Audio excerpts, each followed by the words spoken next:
Morning, welcome to Market Outsiders. I'm Jenny Rae, the Managing Director of Management Consulted, and I'm here with my colleague Namaan Yin. We are back today with some really interesting economic and market news, and Market Outsiders is here to talk about both.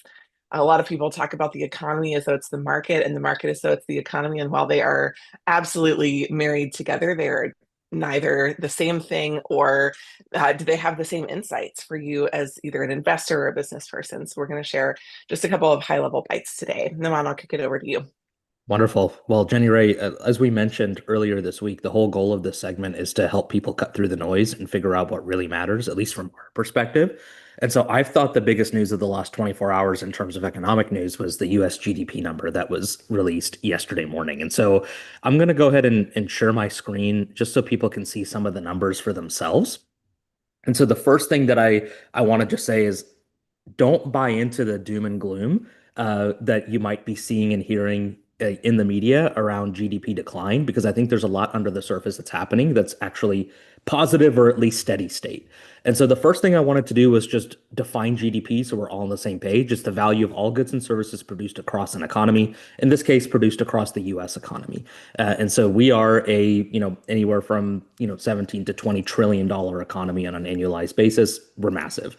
And so the US headline GDP decline, was 0.3% in the first quarter of 2025. And that's what you saw in all the headlines. That's what led the cable news.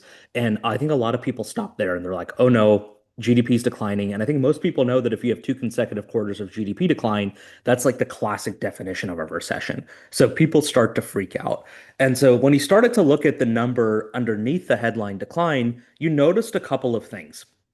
And so the first thing that I noticed is that consumer spending actually rose at a 1.8% pace in the first quarter. If you were listening to us on Tuesday, you might remember me saying that consumer spending makes up 70% of US GDP. And so, what must have happened, in the economy that even though the biggest driver of GDP rose, that overall GDP still declined. And I think that's where you start to get into technicalities on how GDP is measured, which is why you saw a decline. And so I actually see the consumer spending increase as a positive because the biggest growth driver for US economic activity continues to increase. Now, what was the technicality that caused GDP to decline? It was imports rising. And kind of my take on that and my read on that situation is that it's a pull forward effect from the tariffs. People are importing more than they usually would at the end of Q1 to get ahead of tariffs that took place in April or that started to be implemented in April.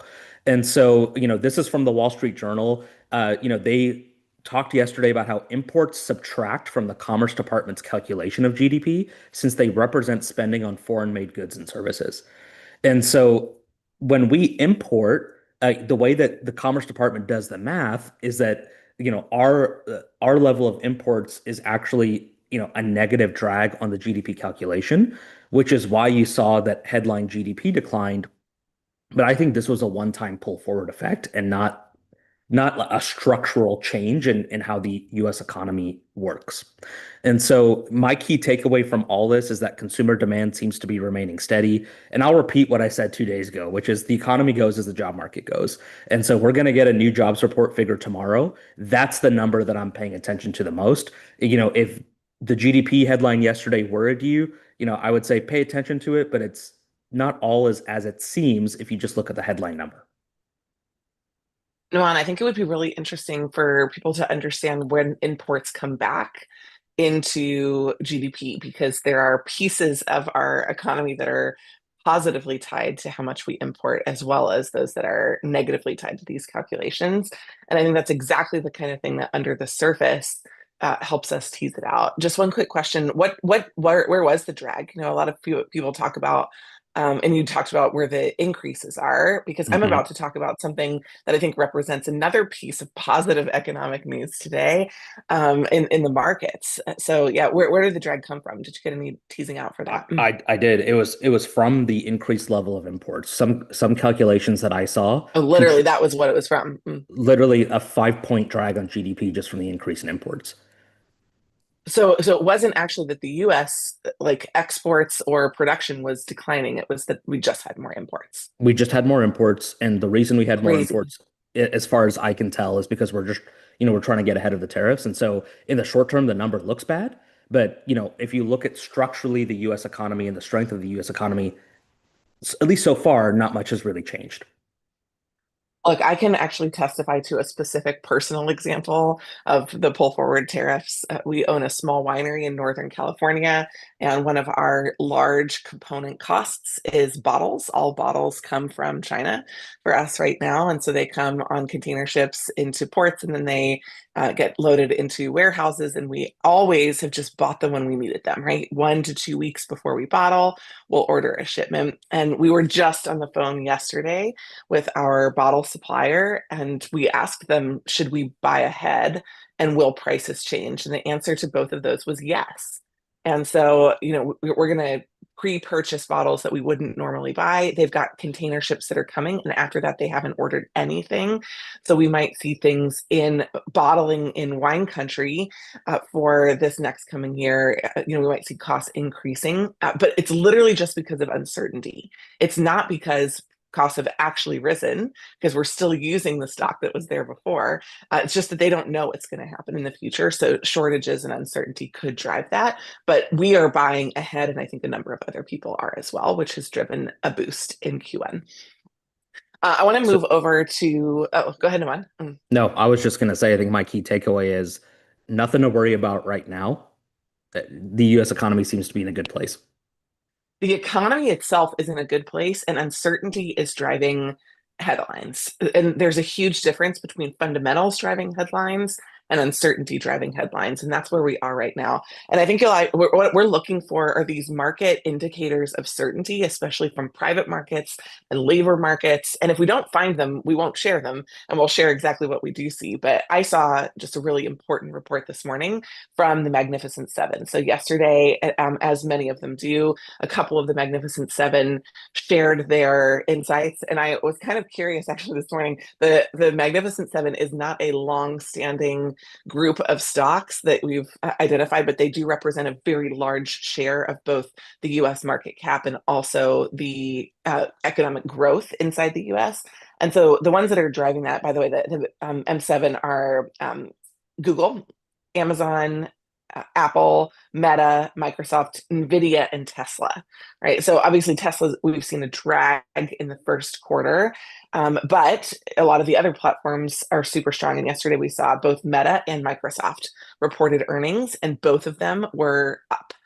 Not just up, but up versus expectations. And I think the overall insight was companies haven't slashed their tech budgets, and they haven't slashed their advertising budgets.